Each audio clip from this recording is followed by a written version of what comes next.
BBC বাংলার television অনুষ্ঠান BBC প্রবাহে আপনাদের সবাইকে স্বাগত জানাচ্ছি। আমি শারমিন রমা। শুরুতেই দেখে নেব আজ কি থাকছে। ঈদে মিলাদুন্নবী উপলক্ষে রাজধানীতে জশ্নে জুলুস। বিএনপি নেতাদের সঙ্গে পাকিস্তানের হাই কমিশনারের বৈঠক। নুরাল পাগলার দরবারে পুলিশের ওপর হামলার ঘটনায় মামলা। জাতীয় পার্টির কার্যালয়ে হামলায় বিএনপির নিন্দা। জাতিসংঘের অধিবেশনে যাচ্ছেন না নরেন্দ্র মোদী। জোকোভিচকে হারিয়ে ইউএস ওপেনের ফাইনালে আলকারাজ। শুনছিলেন সংবাদ শিরোনাম, এবার বিস্তারিত। পবিত্র ঈদে মিলাদুন্নবী উপলক্ষে প্রতি বছরের মতো এবারও আঞ্জুমানে রহমানিয়া মইনিয়া মাইজভান্ডারিয়ার উদ্যোগে পালিত হয়েছে জশনে জুলুস। শনিবার বেলা 11টায় জাতীয় সঙ্গীত পরিবেশনের মধ্য দিয়ে সোহরাওয়ার্দী উদ্যান থেকে বিশাল বর্ণাঢ্য র্যালিটি বের হয়ে হাইকোর্ট মোড়ে ঘুরে বাংলা একাডেমির সামনে এসে শেষ হয়। এবছর পবিত্র ঈদে মিলাদুন্নবী জশনে জুলুসে নেতৃত্ব দেন সৈয়দ মঈনুদ্দিন আহমদ আল মাইজভান্ডারি ও মাওলানা সৈয়দ সাইফুদ্দিন আহমদ আল মাইজভান্ডারি। র্যালিতে হায়াতে নবীর জুলুসে যোগ দিন, সফল করুন নারায়ে রিসালাত, ইয়া রাসূলুল্লাহ, মাইনুদ্দিন বাবা জিন্দাবাদ, সাইফুদ্দিন বাবা জিন্দাবাদ সহ বিভিন্ন স্লোগানে মুখরিত করে তুলে।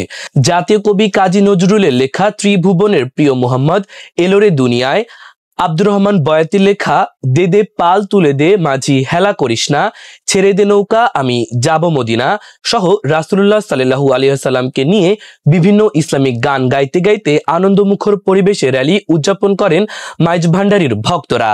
এদিকে দেশের বৃহত্তর ও 54তম ঐতিহ্যবাহী জশ্নে জুলুস বন্দরনগর চট্টগ্রামে অনুষ্ঠিত হয়েছে। শনিবার সকাল 10টার পর নগরের জামায়া আহমদিয়া সুন্নিয়া কামিল মাদ্রাসা সংলগ্ন আলমগীর খানকা থেকে শুরু হওয়া জশনে জুলুসে লাখ লাখ ধর্মপ্রাণ মুসল্লি অংশ নিয়েছেন। বিএনপির নেতাদের সঙ্গে বৈঠক করেছেন ঢাকায় নিযুক্ত পাকিস্তানের হাই কমিশনার ইমরান হায়দার। শনিবার সকাল 10:30টায় রাজধানীর গুলশানে বিএনপি চেয়ারপারসনের কার্যালয়ে এ বৈঠক অনুষ্ঠিত হয়। বৈঠকে বিএনপির মহাসচিব মির্জা ফখরুল ইসলাম আলমগীরের পাশাপাশি দলের স্থায়ী কমিটি সদস্য আব্দুল মঈন খান ও আমির খসরু মাহমুদ চৌধুরী উপস্থিত ছিলেন। এছাড়া আন্তর্জাতিক বিষয়ক কমিটির সদস্য শামা ওবায়েদও বৈঠকে অংশ নেন। বৈঠকের বিষয় এখনো আনুষ্ঠানিকভাবে কিছু জানানো হয়নি, তবে দলীয় সূত্র জানিয়েছে আঞ্চলিক রাজনৈতিক পরিস্থিতি, বাংলাদেশ পাকিস্তান সম্পর্ক ও চলমান বৈশ্বিক কূটনৈতিক প্রেক্ষাপট বৈঠকে আলোচনা হতে পারে। রাজবাড়ীর গোয়ালন্দে নুরুল হক ওরফে নুরাল পাগলের দরবার শরীফে সংঘর্ষ, অগ্নিসংযোগ ও পুলিশের ওপর হামলার ঘটনায় মামলা দায়ের করা হয়েছে। পুলিশের দায়ের করা এ মামলায় অজ্ঞাত ৩৫০০ জনকে আসামি করা হয়েছে। শুক্রবার জুমার নামাজের পর গোয়ালন্দ পৌরসভার ৫ নম্বর ওয়ার্ডের জুরান মোল্লাপাড়ায় এ ঘটনা ঘটে।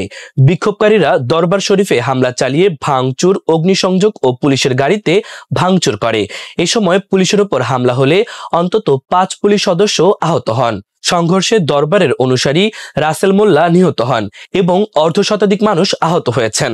গোয়ালন্দঘাট থানার ওসি মোহাম্মদ রাকিবুল ইসলাম জানান, শুক্রবার রাত 12:30টার পর থানার এসআই সেলিমুল্লাহ বাদী হয়ে মামলাটি দায়ের করেন।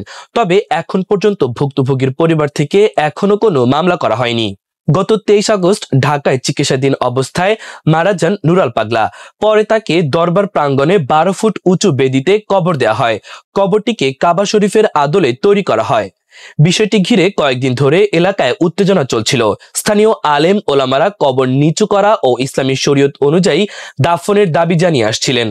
এদিকে মাজার ভেঙে লাশ পুড়িয়ে দেওয়া রাসূলের শিক্ষা নয়, এমন মন্তব্য করেছেন বিএনপির সিনিয়র যুগ্ম মহাসচিব রুহুল কবির রিজভী আহমেদ বলেন, দেশে নৈরাজ্য চলছে, তৌহিদি জনতার পেছনে আন্তর্জাতিক ষড়যন্ত্র রয়েছে, নানা ফতোয়া দিয়ে ধর্মের নামে বিভাজন করা হচ্ছে।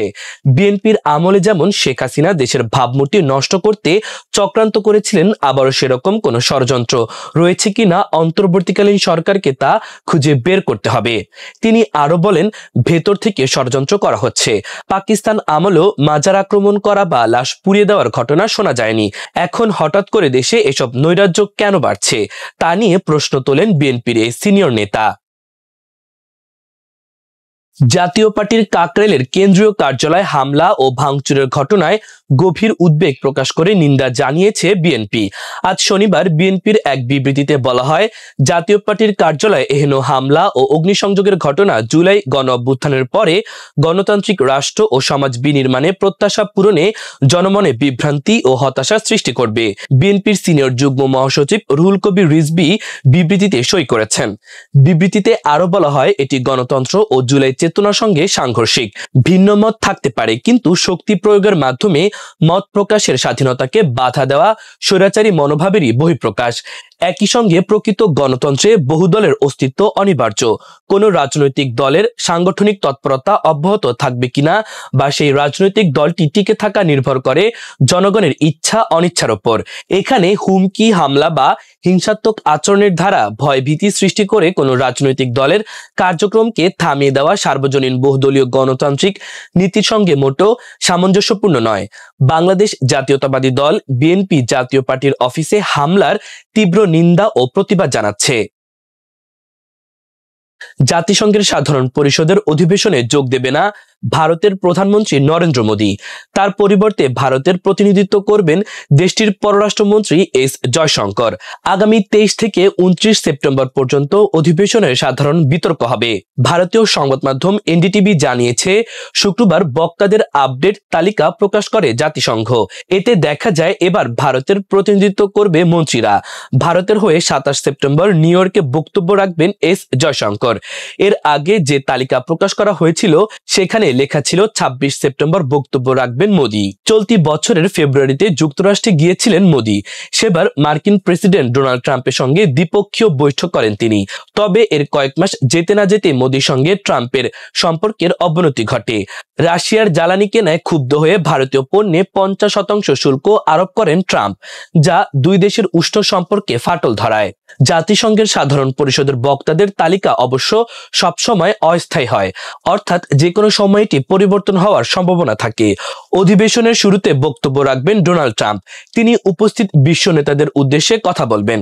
এরপর বক্তব্য রাখার কথা আছে ব্রাজিলের প্রেসিডেন্টের। এদিকে এবারের অধিবেশনে ফিলিস্তিনিকে স্বাধীন রাষ্ট্রের স্বীকৃতি দেবে ফ্রান্স, কানাডা, বেলজিয়াম সহ একাধিক পশ্চিমা দেশ। তবে তাদের এই স্বীকৃতিকে বানচাল করতে ফিলিস্তিনি প্রেসিডেন্ট মাহমুদ আব্বাসের ভিসা বাতিল করে দিয়েছে যুক্তরাষ্ট্র। এবার খেলার খবর।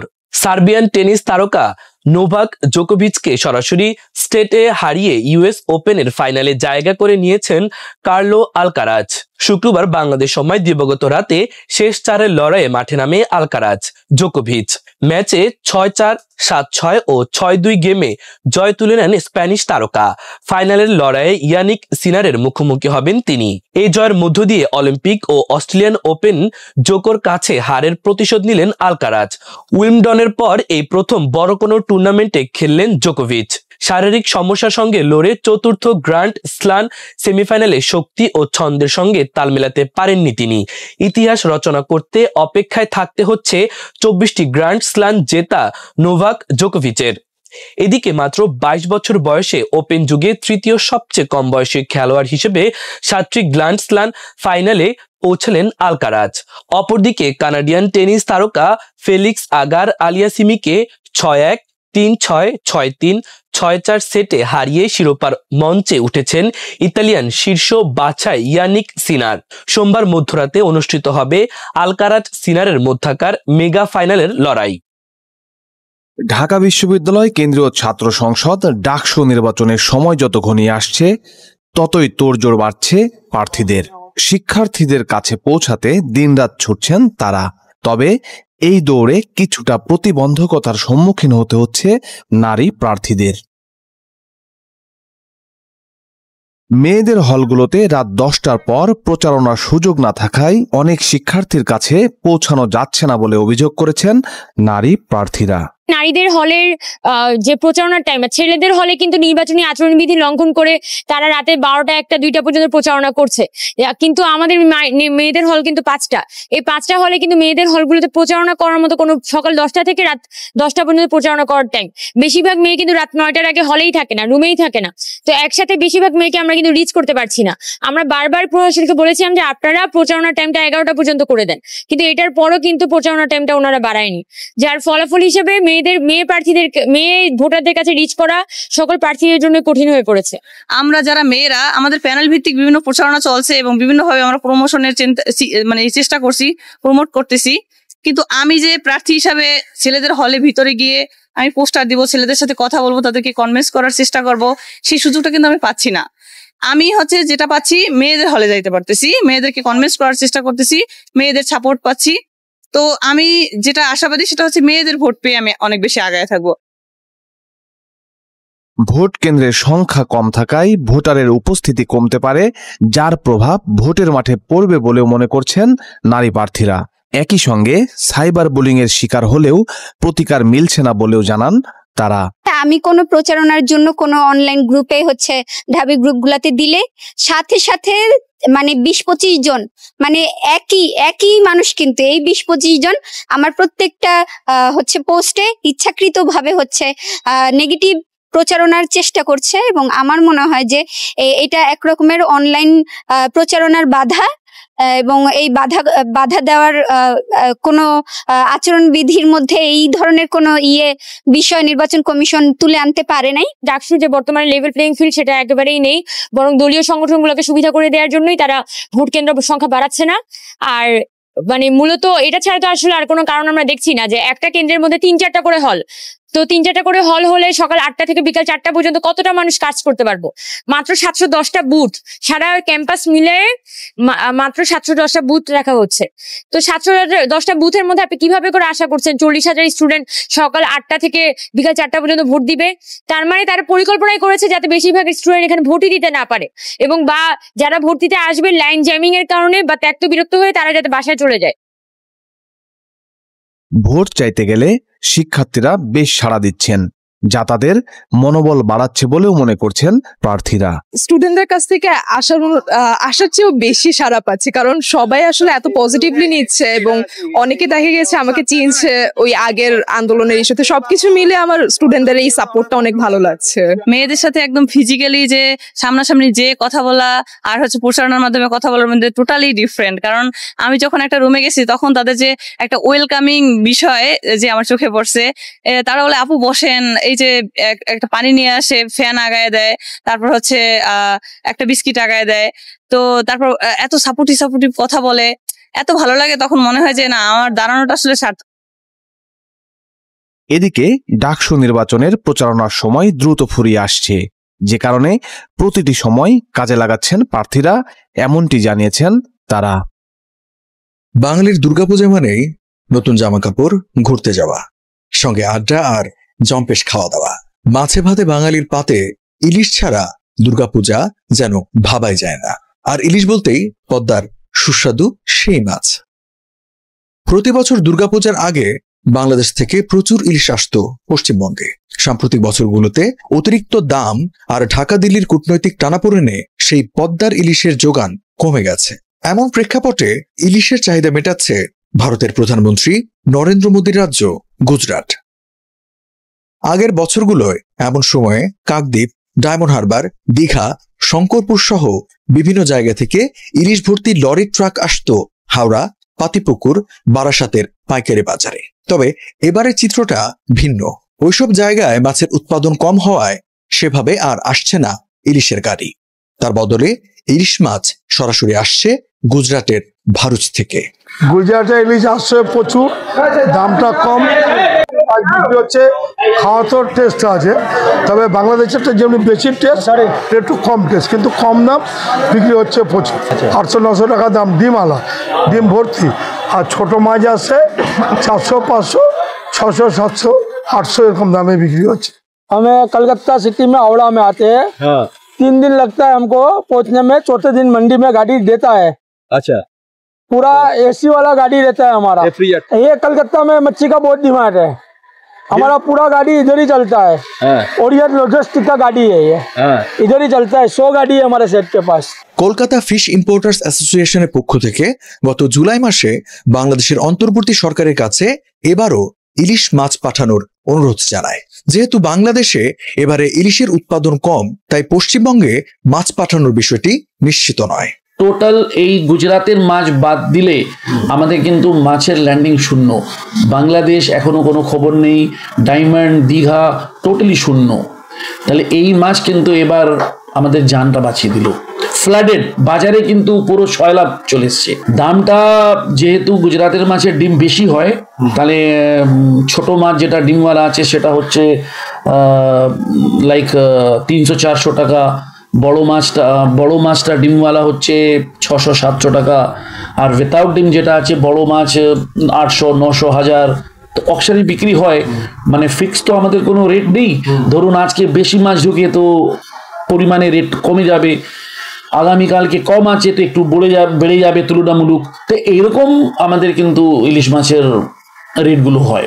গত বছর প্রায় 49টি কোম্পানিকে 2420 মেট্রিক টন ইলিশ রপ্তানির অনুমতি দিয়েছিল বাংলাদেশ সরকার। দক্ষিণ এশিয়ার দুই পরমাণু শক্তিধর প্রতিবেশী দেশ ভারত ও পাকিস্তান আবারও ভুগছে ভয়াবহ বন্যায়। পাকিস্তানের পাঞ্জাব প্রদেশ সহ বিভিন্ন অঞ্চলে ডুবে গেছে গ্রাম, তলিয়ে গেছে ফসলি জমি, বাস্তুচ্যুত হয়েছে লাখো মানুষ, প্রাণহানি ঘটেছে শত শত মানুষের। অপরদিকে ভারতের উত্তরাঞ্চলও একইভাবে বিপর্যস্ত। তবে পাকিস্তানের মন্ত্রীদের অভিযোগ, ভারত ইচ্ছাকৃতভাবে বাঁধ থেকে অতিরিক্ত পানি ছাড়ছে, যার ফলে বন্যা পরিস্থিতি আরো ভয়াবহ হয়ে উঠেছে। জলবায়ু পরিবর্তনের প্রভাব, অবকাঠামো সীমাবদ্ধতা আর রাজনৈতিক টানাপোড়েন মিলিয়ে দুই দেশের সম্পর্ক নতুন সংকটে পড়েছে। প্রশ্ন উঠছে, পাকিস্তানে বন্যা হওয়ার পেছনে কি ভারতের হাত আছে? 3 বছরের মাথায় দ্বিতীয়বারের মতো ভয়াবহ বর্ষার বন্যা পাকিস্তানকে বিপর্যস্ত করেছে। বিশেষ করে দেশটির পাঞ্জাব প্রদেশে গ্রাম ডুবে গেছে, নষ্ট হয়েছে কৃষি জমি, লাখো মানুষ বাস্তুচ্যুত এবং শত শত প্রাণহানি ঘটেছে। পাকিস্তানি কর্তৃপক্ষের হিসাবে জুনের শেষ থেকে এখন পর্যন্ত সারা দেশে অন্তত 884 জনের মৃত্যু হয়েছে, যার মধ্যে শুধু পাঞ্জাবে মৃত্যু হয়েছে 220 জনের। কিন্তু এবারের দুর্যোগে একা পাকিস্তানি ভুগছে না। সীমান্তের ওপারেও ভারতের উত্তরাঞ্চল, বিশেষ করে হিমাচল প্রদেশ, উত্তরাখণ্ড ও ভারতীয় পাঞ্জাবে ভয়াবহ বন্যা দেখা দিয়েছে। সেখানে নিহত হয়েছে 100 জনেরও বেশি। পাকিস্তানি মন্ত্রী আহসান ইকবাল অভিযোগ করেছেন, ভারত ইচ্ছাকৃতভাবে বাঁধ থেকে অতিরিক্ত পানি ছেড়ে দিয়ে পাকিস্তানে বন্যা সৃষ্টি করছে। তার ভাষায়, ভারত পানি দিয়ে যুদ্ধ শুরু করেছে, যা মানুষের জীবন ও সম্পদের জন্য হুমকি। ইকবাল আরো বলেন, এটি পানি আগ্রাসনের সবচেয়ে খারাপ উদাহরণ। অভিযোগের পটভূমি হল ভারতের ভেতর দিয়ে বয়ে আসা রাভি, সতলেজ ও চেনাব নদী পাকিস্তান প্রবেশ করেছে। পাকিস্তান মনে করছে, সতর্কবার্তা না দিয়ে এসব নদীতে একসঙ্গে পানি ছেড়ে দিয়ে দেশটিকে ডুবিয়েছে ভারত। ভারত ও পাকিস্তানের সম্পর্ক অনেকদিন ধরেই খারাপ। তবে এপ্রিলে পেহেলগাম হামলার পর পরিস্থিতি আরো খারাপ হয়। ওই হামলায় কাশ্মীরে 26 জন নিহত হয়। ভারত দায় চাপায় পাকিস্তানের উপর এবং তারপরেই ভেঙে দেয় ইন্দুস ওয়াটার্স ট্রিটি বা ইন্দুস জল চুক্তি। 1960 সালে বিশ্বব্যাংকের মধ্যস্থতায় স্বাক্ষরিত এই চুক্তি অনুযায়ী ইন্দুস অববাহিকার 6টি নদীর পানি ভাগাভাগি করে ব্যবহার করছিল দুই দেশ। পশ্চিমাঞ্চলের জেলাম, চেনাবো ও ইন্দুস নদী পাকিস্তানের নিয়ন্ত্রণে ছিল, আর পূর্বাঞ্চলের রাভি, সতলেজ ও বিয়াস নদী নিয়ন্ত্রণে ছিল ভারতের। নিয়ম ছিল, নিয়মিত পানি প্রবাহের তথ্য একে অপরকে জানাতে হবে। কিন্তু ভারত চুক্তি থেকে সরে যাবার পর পাকিস্তান শঙ্কিত হয়ে পড়েছে। দেশটির ধারণা, ভারত চাইলে হঠাৎ পানি আটকে দিতে পারে অথবা উল্টোভাবে অতিরিক্ত পানি ছেড়ে দিতে পারে। পাকিস্তান এখন এসবকেই বলছে ওয়াটার টেরোরিজম। তবে বিশেষজ্ঞরা বলছেন, বন্যার জন্য এককভাবে ভারতকে দায়ী করা ঠিক নয়। কিংস কলেজ লন্ডনের অধ্যাপক দানিশ মুস্তফা জানান, ভারতের বাঁধগুলো যেভাবে নির্মিত সেগুলোতে অতিরিক্ত পানি জমলে বাঁধ ভেঙে পড়ার ঝুঁকি তৈরি হয়। তখন বাধ্য হয়ে পানি ছেড়ে দিতে হয়। এর প্রভাব আগে ভারতের ভেতরেই পড়ে, তারপর পাকিস্তানে পৌঁছায়। পাকিস্তানি কর্মকর্তা সিরাজ মেমনও বলেন, ভারত গত কয়েক সপ্তাহে সতর্কবার্তা পাঠিয়েছে, কিন্তু আমরা উল্টো তাদের দোষারোপ করছি। এটি আসলে প্রাকৃতিক বন্যা। তার মতে বর্ষার তীব্রতায় সারা অঞ্চলের বাঁধগুলো পূর্ণ হয়ে গেছে, তখন স্বাভাবিক নিয়মেই পানি ছাড়তে হয়েছে। হিমালয় ও কারাকোরাম অঞ্চলের হিমবাহ থেকে পাকিস্তান ও ভারতের নদীগুলোতে পানি আসে, কিন্তু জলবায়ু পরিবর্তনে হিমবাহ দ্রুত গলছে এবং মৌসুমী বৃষ্টিও বেড়েছে অস্বাভাবিকভাবে। ফলে নদীগুলোর প্রবাহ নিয়ন্ত্রণ করা কঠিন হয়ে পড়ছে। অধ্যাপক মুস্তাফার মতে যেসব পরিমাপ ধরে বাঁধ তৈরি করা হয়েছিল সেগুলো এখন অচল হয়ে গেছে। অতিরিক্ত পানি এলে কোনো দেশই তা আটকে রাখতে পারে না। বন্যা নিয়ে দোষারোপের রাজনীতি এখন দুই দেশের সম্পর্ক আরও তিক্ত করছে। পাকিস্তানের জন্য ভারতকে দায়ী করা এক ধরনের রাজনৈতিক ঢাল, যা অভ্যন্তরীণ ব্যর্থতা আড়াল করে। অন্যদিকে ভারতও চুক্তি বাতিল করে কঠোর অবস্থান নিয়ে নিজেদের জনগণকে দেখাচ্ছে যে তারা সন্ত্রাসবাদ মেনে নেবে না। কিন্তু বাস্তবতা হলো নদী এক জীবন্ত সত্তা, তার প্রবাহকে পুরোপুরি নিয়ন্ত্রণ করা যায় না। তাই বিশেষজ্ঞরা বলছেন অভিযোগ প্রতি অভিযোগ নয়, বরং যৌথ উদ্যোগে টেকসই পানি ব্যবস্থা ছাড়া এই সংকট থেকে মুক্তি নেই। চীনের তিয়ানজিনে সাংহাই কোঅপারেশন অর্গানাইজেশন SCOর সম্মেলনে বিশ্বের বিভিন্ন দেশের নেতারা অংশ নিয়েছিলেন। এই তালিকায় রয়েছেন ভারতের প্রধানমন্ত্রী নরেন্দ্র মোদী ও পাকিস্তানের প্রধানমন্ত্রী শাহবাজ শরীফও। চীন সফরের সময় প্রধানমন্ত্রী মোদীর সঙ্গে প্রেসিডেন্ট শি জিনপিং এর বৈঠক হয়। তিয়ানজিন বিশ্ববিদ্যালয়ে দুই দেশের সম্পর্ক নিয়ে দীর্ঘ বক্তব্য রেখেছেন নরেন্দ্র মোদী। প্রধানমন্ত্রী মোদীর সঙ্গে বৈঠকের সময় শি জিনপিং বলেছিলেন, বিশ্বের পরিস্থিতি বদলাচ্ছে। ভারত এবং চীন শুধুমাত্র দুই প্রাচীন সভ্যতাই নয়, বিশ্বের সবচেয়ে জনসংখ্যা বহুল দেশ এবং একই সঙ্গে গ্লোবাল সাউথেরও অংশ। তিনি বলেছিলেন, দুই দেশের জন্য ভালো বন্ধু হিসেবে থাকা এবং একে অপরের সাফল্যে অবদান রাখে এমন অংশীদারিত্ব গড়ে তোলা অত্যন্ত গুরুত্বপূর্ণ। তার কথায় ড্রাগন এবং হাতি একত্রিত হওয়া উচিত। একই সুর শোনা গিয়েছে নরেন্দ্র মোদীর কণ্ঠেও।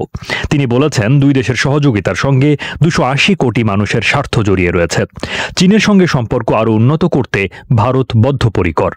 প্রসঙ্গত, দুই রাষ্ট্রনেতার এমন এক সময় সাক্ষাৎ হয়েছে যখন ভারতীয় পণ্যের ওপর 50% শুল্ক চাপিয়েছে যুক্তরাষ্ট্র। বিশেষজ্ঞদের মতে এই শুল্ক ভারতের রপ্তানি খাতে উল্লেখযোগ্য প্রভাব ফেলবে। অতীতের সীমান্ত নিয়ে বিরোধের বদলে ভারত ও চীন তাদের সম্পর্ক পুনর্গঠনের ওপর জোর দিচ্ছে।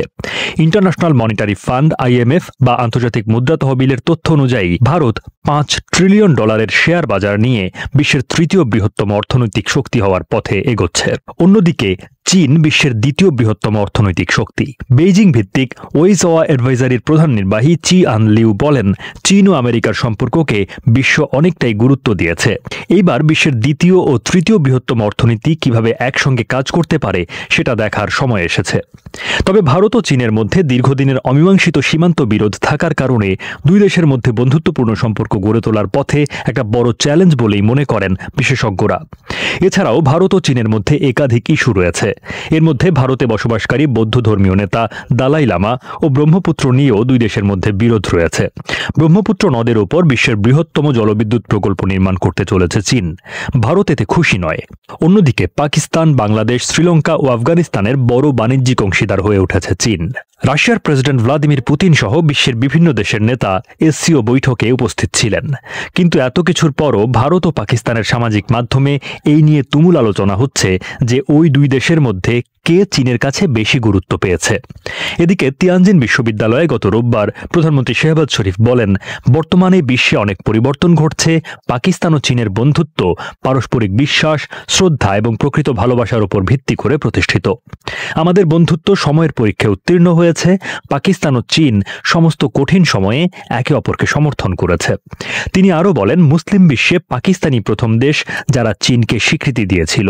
পাকিস্তানের সাবেক পররাষ্ট্র সচিব আইজাজ আহমেদ চৌধুরী মনে করেন, ভারতের সঙ্গে চীনের সম্পর্ক পাকিস্তানের উপর প্রভাব ফেলবে না, কারণ বেইজিংয়ের সঙ্গে ইসলামাবাদের সম্পর্ক অত্যন্ত শক্তিশালী ও কৌশলগত। চীন বিষয়ক পর্যবেক্ষক এবং আন্তর্জাতিক সম্পর্ক বিশেষজ্ঞ ডক্টর ফজলুর রহমান বিবিসিকে বলেন, চীন ও পাকিস্তানের বন্ধুত্বকে কোনো বাইরের ফ্যাক্টর প্রভাবিত করতে পারবে না। দুই দেশের বন্ধুত্ব এর ঊর্ধ্বে। চীনের সঙ্গে ভারতের সম্পর্কের উন্নতির তেমন একটা সুযোগ নেই। তার মতে এই মুহূর্তে মার্কিন যুক্তরাষ্ট্রের সঙ্গে ভারতের টানাপোড়েন চলছে। এই আবহে ভারত দেখাতে চাইছে তাদের কাছে বিকল্প হিসাবে অন্য দেশও রয়েছে। জোহর সালিম বলেছেন, পাকিস্তানের সঙ্গে যুদ্ধবিরতির জন্য প্রেসিডেন্ট ট্রাম্পকে কৃতিত্ব দেয়নি ভারত। রাশিয়া থেকে তেল কেনার মতো ইস্যুকে কেন্দ্র করেও ট্রাম্প ক্ষুব্ধ। ভারত শুধুমাত্র লোক দেখানোর জন্য এই সমস্ত কিছু করছে, এতে খুব একটা গভীরতা নেই। যদিও ভারত ও চীনের মধ্যে বাণিজ্যিক সম্পর্ক বেশ পোক্ত। ভারত ও চীনের মধ্যে কৌশলগত সংঘাত চলছে এবং তা দীর্ঘ সময় ধরে চলবে। পাশাপাশি তিনি মনে করেন, ভারতের মধ্যে বৈশ্বিক শক্তি হওয়ার উচ্চাকাঙ্ক্ষা রয়েছে। এই দৌড়ে চীনকে প্রতিদ্বন্দ্বী এবং নিজেদের লক্ষ্য পূরণের পথে বাধা হিসেবে দেখে।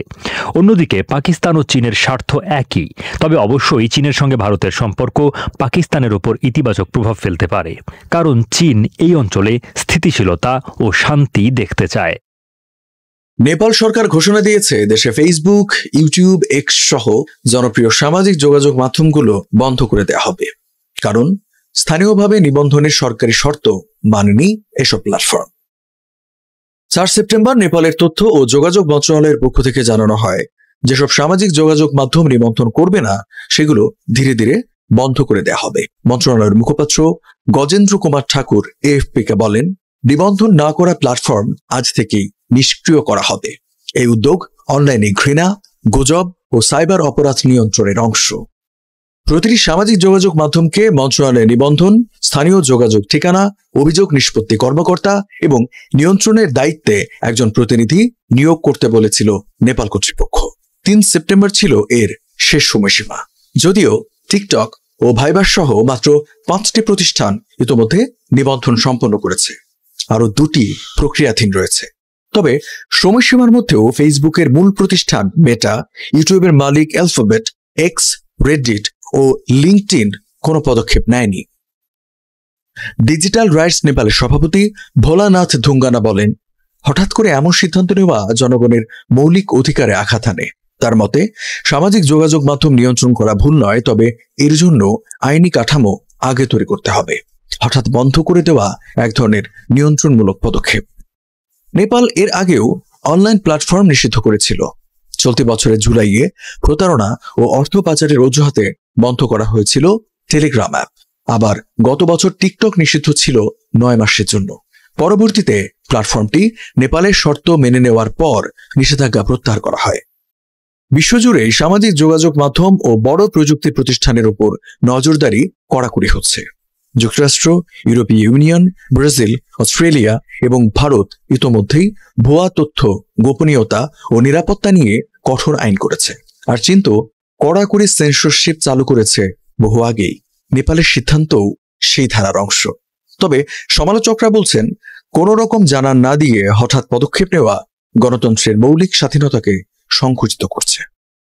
রাশিয়ার সঙ্গে যুদ্ধবিরতি হওয়ার পরদিনই ইউক্রেনের স্থল, সমুদ্র ও আকাশপথে সেনা মোতায়েন করবে 26টি পশ্চিমা দেশ। 4 সেপ্টেম্বর বৃহস্পতিবার কোয়ালিশন অফ দ্য উইলিং নামে পরিচিত 35 দেশের এক সম্মেলনের পর এই তথ্য জানিয়েছেন ফরাসি প্রেসিডেন্ট ইমানুয়েল ম্যাক্রো। এ সময় তিনি অভিযোগ করেন, ইউক্রেনের ভূখণ্ড দখলে নিয়ে শান্তি প্রক্রিয়া বিলম্বিত করার চেষ্টায় আছে রাশিয়া। তবে চুক্তি হলেও প্রকাশ্যে খুব কম দেশই প্রতিশ্রুতি দিয়েছে ইউক্রেনে সেনা মোতায়েনের। যুক্তরাষ্ট্র ইতিমধ্যে নাকচ করেছে এমন পদক্ষেপের সম্ভাবনা। ইউরোপীয় কূটনীতিকদের মতে, এমন সেনা মোতায়েনের সিদ্ধান্ত পুতিনের পশ্চিমা বিরোধী বক্তব্যকেই উস্কে দিতে পারে। এ বিষয়ে ফরাসি প্রেসিডেন্ট ইমানুয়েল ম্যাক্রো বলেন, ইউক্রেনের নিরাপত্তা নিশ্চয়তার অংশ হতে রাজি যুক্তরাষ্ট্র। এ নিয়ে আমার কোনো সন্দেহ নেই। মার্কিন প্রেসিডেন্ট ট্রাম্পও এই বিষয়ে সবুজ সংকেত দিয়েছেন। যুক্তরাষ্ট্রের সহায়তা সম্ভবত বিমান সহায়তার আকারে আসতে পারে বলে ইঙ্গিত দিয়েছেন তিনি। তবে ইউক্রেনে পশ্চিমের সেনা মোতায়েন মেনে নেওয়া হবে না বলে সাফ জানিয়ে দিয়েছে রাশিয়া। তারা এও দাবি করেছে, শান্তি চুক্তির জামিনদার হিসেবে রাশিয়াকেই রাখা উচিত। তবে এই প্রস্তাব উড়িয়ে দিয়েছে কিয়েভ ও তার মিত্ররা। এর আগে গত মাসে ইউক্রেন ইস্যুতে যুক্তরাষ্ট্রের প্রেসিডেন্ট ডোনাল্ড ট্রাম্পের সঙ্গে আলাস্কায় বৈঠক করেন রুশ প্রেসিডেন্ট ভ্লাদিমির পুতিন। ওই বৈঠকের পর রাশিয়া ইউক্রেনের শীর্ষ সম্মেলনের আশা অনেকটাই কমে এসেছে।